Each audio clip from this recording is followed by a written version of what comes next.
बात बेबात पे अपनी ही बात कहता है।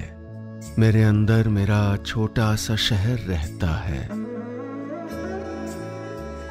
दोस्तों, मेरा नाम है नीलेश मिश्रा। कहानियां सुनाता हूं।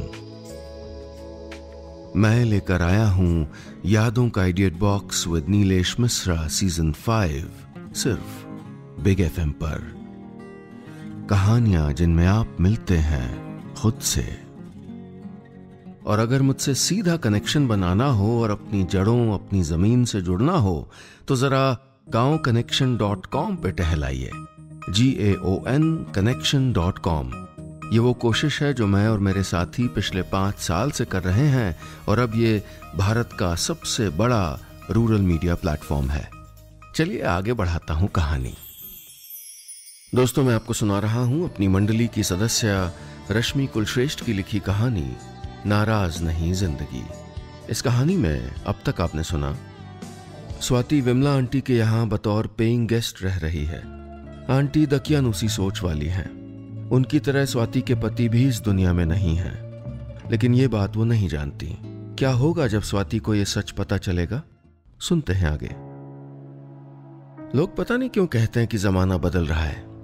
मेरे हिसाब से तो जमाना अब भी वही था, सालों पीछे, औरतों पर बंदिश लगाता हुआ। अगली सुबह मेरी नींद दरवाजे पर खटखटाहट से टूटी। 8 बज रहे थे। रात भर अजीब सी बेचैनी सर पे सवार रही थी तो सर बड़ी तेजी से दुख रहा था। हथेली से सर दबाते हुए मैंने दरवाज़ा खोला। सामने आंटी की बेटी नीति थी। गुड मॉर्निंग, ऑफिस नहीं गई तुम? नीति की खुशनुमा मुस्कान देखकर थोड़ा अच्छा लगा। दरवाज़ा उड़काते हुए मैं बाहर आ गई। सर दर्द हो रहा था, बॉस को टेक्स्ट कर दिया छुट्टी के लिए, मैंने कहा। गुड, आओ चाय पीते। वो मुझे अपने साथ डाइनिंग टेबल पर ले आई। मैं वहाँ बैठी थी कि निगाहें सामने रसोई में काम करती आंटी पर ठहर गईं, खासकर उनकी एक कंगन वाली लगभग सूनी कलाई पर। आज उनकी त्योरियां चढ़ी हुई थीं, नाक हल्के हल्के फूल रही थी, कुछ बुदबुदा भी रही थी शायद। ज्यादा चिड़चिड़ी हो गई ना माँ? नीति बोली। मैं मुस्कुरा दी। क्या इसने आंटी को नोटिस करती हुई मेरी निगाहें पकड़ ली थी, या फिर हो सकता है कि आंटी ने इसको कल वाली बात बता दी हो?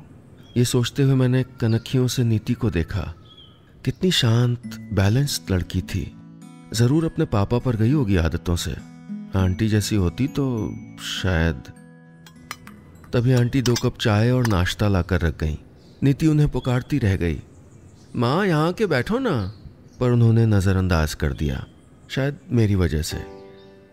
वैसे तो आंटी के व्यवहार में कभी मिठास नहीं देखी थी मैंने, पर उस रोज के बाद उनका रवैया मेरे लिए और अजीब हो गया था, बल्कि उनकी पूरी महिला मंडली का।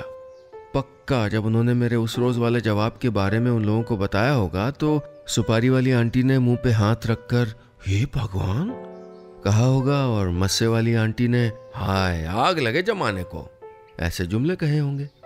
मुझे फर्क नहीं पड़ता था। अपनी जिंदगी में कितनों की बातें सुनी थी, सबने कितना कुछ कहा था। अपनों ने मुंह पर और परायों ने पीठ पीछे। दिल दुखता था, लेकिन धीरे धीरे वो तकलीफ महसूस होनी बंद हो गई, जैसे कान और दिल दोनों सुन्न हो गए हों। वो तो यहाँ पर किसी को मालूम नहीं था, वरना ये लोग मुझको बख्शते थोड़े। अस्थाई सही, थोड़ी निश्चिंत थी मैं, लेकिन सुकून किसी की जिंदगी में ज्यादा देर तक कहाँ ठहरता है। वो तो मौका ढूंढता है किसी शरारती बच्चे की तरह कि कब आंख बचे और वो भाग निकले। एक सुबह जल्दबाजी में ऑफिस निकलना, हड़बड़ी में कमरे की लाइट, पंखा, दरवाजा सब खुला भूल कर चले आई। ये भूल मेरी जिंदगी की सबसे बड़ी लापरवाहियों में से एक थी। तारीफ करें, शिकायत करें, लेकिन अधिकार से बताइएगा कि हमारी कहानियां आपको कैसी लग रही हैं।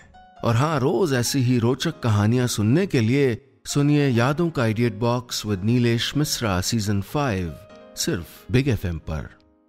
हमारे चैनल पर हर रोज खूब सारी कहानियां उपलब्ध होती हैं, कभी कविताएं, कभी और कोई गपशप। अगर आप चाहते हैं कि कुछ भी ना मिस करें तो 2 चीजें तुरंत करिए।